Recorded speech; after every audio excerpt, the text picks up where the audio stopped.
नमस्कार, स्वागत है आप सभी का न्यूज़ मीडिया मंच पर। इस वीडियो में बात करेंगे कि अगले 10 दिनों में क्या मानसून वापसी करना शुरू कर देगा। दरअसल आमतौर पर 2000 जो आंकड़े हैं पिछले 50 वर्षों के, इन आंकड़ों के अनुसार एक सामान्य समय सीमा जो तय की गई है मानसून की वापसी की, जैसे आने की समय सीमा होती है कि 1 जून को दस्तक देता है केरल में आम तौर पर। लेकिन कई बार आपने देखा है कि पहले और बाद में भी मानसून के आने की संभावना रहती है और होती है। और इसी तरह से मानसून के जो वापस होने की समय सीमा निर्धारित की गई है वो है 17 सितंबर की तिथि, जब जो पाकिस्तान सटा हुआ राजस्थान का क्षेत्र है, जैसलमेर और बीकानेर का, इन भागों से सबसे पहले मानसून वापस लौटना शुरू करता है। वापस कैसे होता है? जब पश्चिमी दिशा की हवाएं यहाँ पर सेट होने लगती हैं। तो क्या इन 10 दिनों में, आज 13 सितंबर है, 13 से लेकर अगर मैं 10 दिनों का पूर्वानुमान इसमें लगा रहा हूँ, इसमें बात कर रहा हूँ, तो क्या 23 सितंबर तक मानसून 20 सितंबर के बाद वापसी करेगा या 20 सितंबर के आसपास वापसी करेगा? इसको मैं आपको हवाओं के ज़रिए समझाने का प्रयास करता हूँ। यहाँ पर आप देख सकते हैं, पश्चिमी दिशा से जो हवाएं चलती हैं, उन हवाओं को पीछे धकेलते हुए अभी जो सिस्टम बना हुआ है, लो प्रेशर सिस्टम, वो बंगाल की खाड़ी से उठने के बाद आगे बढ़ेगा और देश के कई राज्यों पर बारिश देगा। राजस्थान भी उसमें एक होगा जहां पर बारिश होने की संभावना है। लंबे समय बाद फ्रंटियर रीजन्स में, फ्रंटियर डिस्ट्रिक्ट्स में, जैसलमेर और बीकानेर, बाड़मेर में भी बारिश होने की संभावना बन रही है। और ये जो कंटिन्यूटी है, ये लगातार अभी जारी रहेगी। तो इस वजह से ऐसी संभावना फिलहाल नज़र कम आ रही है कि मानसून वापस लौटेगा, क्योंकि हवाएं यहाँ पर लगातार चलती हुई दिखाई दे रही हैं अगले 10 दिनों के दौरान।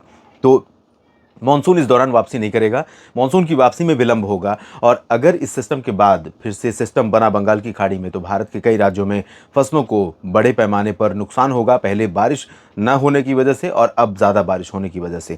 फिलहाल बारिश कितनी होगी अगले 10 दिनों में, कहाँ पर होगी, मानसून कहाँ पर सक्रिय ज़्यादा रहेगा, इसकी बात करूंगा। लेकिन उससे पहले एक बार आपको आंकड़े बता दूं, 50 जगहों के जहां पर बारिश रिकॉर्ड की गई है ज़्यादा पिछले 24 घंटों में। कोरापुट में 68 मिलीमीटर, बारापानी में 66, उमरिया में 65, बिलासपुर में 62, नाहन में 45, कोलकाता के अलीपुर में 44, पुदुचेरी में 43 और 40 मिलीमीटर बारिश रिकॉर्ड की गई है। उत्तरी लखीमपुर असम में, मालदा पश्चिम बंगाल में 39 और 36 हुई है।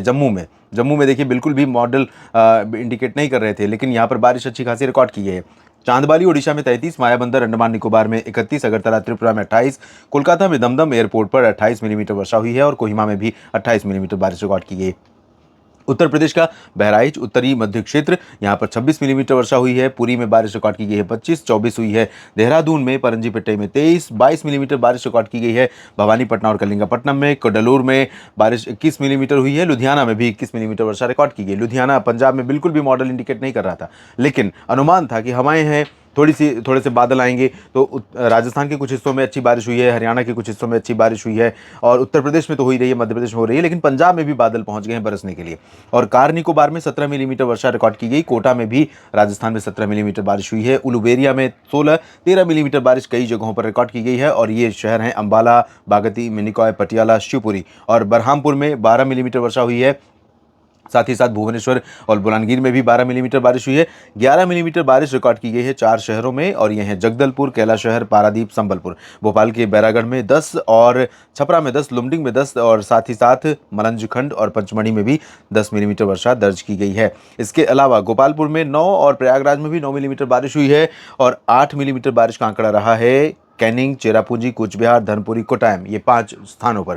तो ये अभी तक स्थिति रही है। और अगले 10 दिनों के दौरान क्या संभावनाएं हैं, आइए इस पर एक नज़र डाल लेते हैं। क्योंकि ECMWF थोड़ा सा ज़्यादा पॉजिटिव है मानसून की बारिश को लेकर के। और अगर हम GFS को देखेंगे तो GFS में अलग पैटर्न दिखाई देगा, थोड़ा सा मिलता जुलता है, लेकिन थोड़ा सा अंतर GFS और ECMWF में है। ECMWF के मुताबिक उत्तर प्रदेश में भी बहुत भारी बारिश होने की संभावना रहेगी अगले 10 दिनों के दौरान।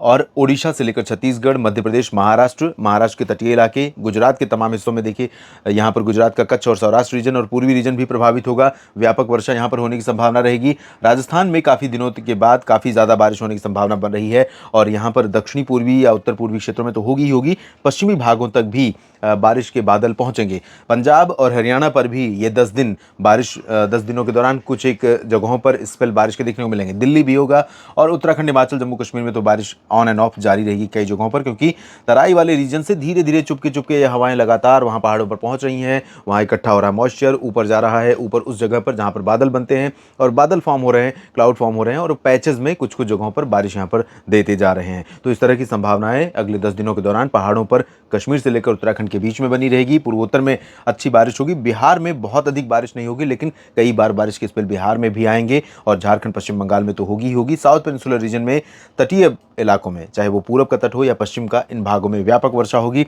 अंडमान व निकोबार द्वीप समूह पर भी सक्रियता लगातार मानसून की बनी रहेगी। तो अगले 10 दिनों के दौरान व्यापक रूप में मानसून सक्रिय रहेगा और मानसून वापसी नहीं करेगा, ये लगभग तय है।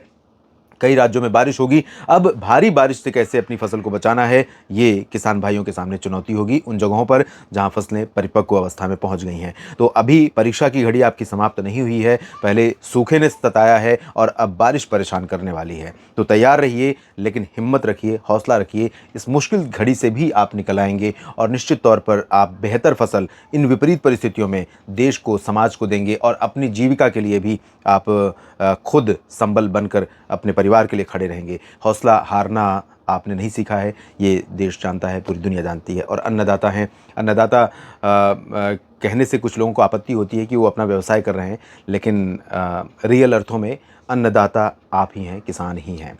तो आप सभी को मेरी तरफ से यही आप सभी से गुजारिश है कि हताश बिल्कुल भी ना हो, विषम परिस्थितियां कितनी भी हों, प्रधानमंत्री फसल बीमा योजना को लेकर के सतर्क रहिए और जो भी एजेंसियां इसके लिए उत्तरदायी हैं उनके पीछे पड़िए। अगर फसल को नुकसान पहुंचा है तो उसका मुआवजा, उसका जो दावा है वो ज़रूर आप प्राप्त करिए किसी भी सूरत में।